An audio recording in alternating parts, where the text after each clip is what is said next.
I want to talk for a moment about Kohlberg's law. Kohlberg was a scientist a long time ago, and he came up with this idea that I think it would benefit from tucking away in the back of our mind for reference to make sure that we have the right motivation to do things.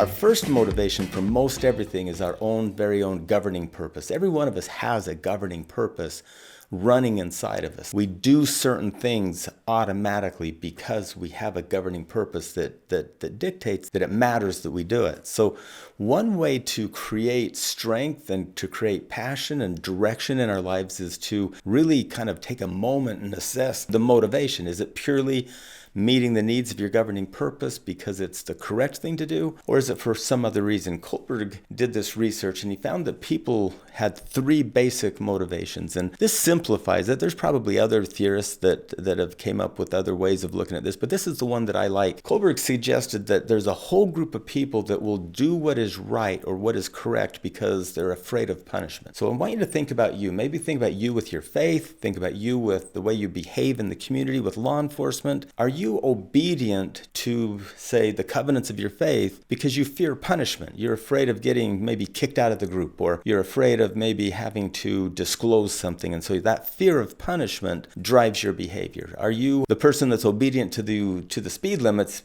only because the punishment of getting a huge ticket is overwhelming to you? If so, then you're that group that in at least some areas of your life, you behave the way you behave for fear of punishment. Now, one of the problems with that is at some point you mature to where punishment seems like you don't have to accept the punishment, so you reject the faith, or you reject the laws, or you reject maybe something that's very good at its core. You reject because you've had the wrong motivation your whole life. Fear of punishment's not a great motivation for your spiritual self. Fear of punishment or fear of judgment's not a great motivation for your faith or for your ability to be obedient to the laws of the land. Fear of punishment's really what we would call a low-level acceptance of a system, not a very high level, so it's not going to be sustainable. And so I think maybe that's something you can ponder and think if, like, maybe you've rejected some things because simply you never had a high-level understanding of it, you never had a high-level research into it. And so just ponder that for a moment. The second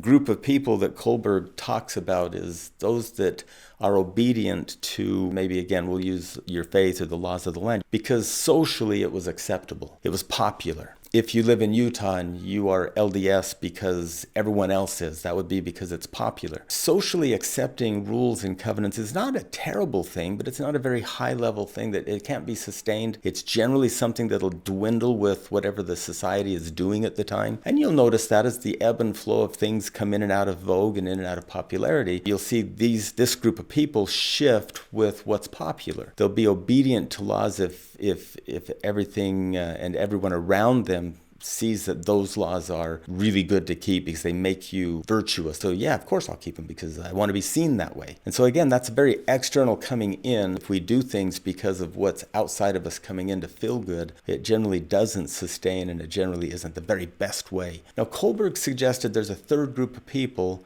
that perhaps in his words, they are more enlightened, they're more studious, they're more able to breathe and relax. I would suggest it's just this group of people is the happiest, most at peace, and they behave certain ways because from their perspective, it's correct. They more do what is correct. They don't really do just what's popular, and they don't really do what they do because of fear of punishment. They may be keeping the same agreements as the other two groups, but they're doing it because inside they have this deep sense of correctness about it. Now imagine the peace that you would feel if you took the time to not allow everything to influence you. Maybe gather some data, gather some opinions. But in the end, wouldn't it be wonderful to come from a place of this is correct and find peace with it, so that it wasn't that you would just drop your faith or drop a set of rules or commandments just because they're no longer popular, or just because you're expected to be in the cool group, or you're not doing anything because of fear of punishment. You might keep the same commandments, but it won't be because you fear God's wrath. It's because you love yourself and God. And that's really where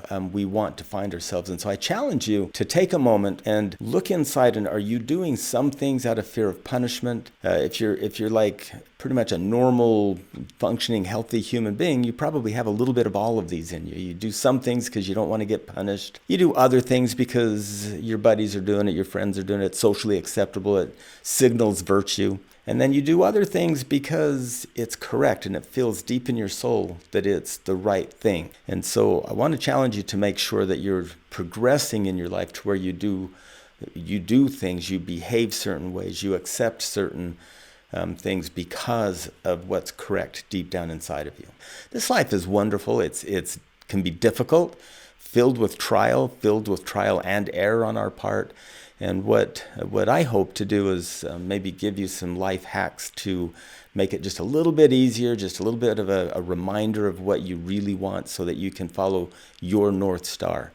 I believe all of you have the answers deep inside. What I try to do is trigger those trigger those things that you have running deep inside of you to bring them out to the surface so that you can use them. I don't believe I give anyone brand new knowledge, very rarely anyway if I do. Most often it's reminding you what you already know and drawing it out of you so that you can apply it to your behavior. And I'd like to thank you for taking a moment on this, and go ahead and subscribe if you push the button down below, and maybe check out a few of the other videos.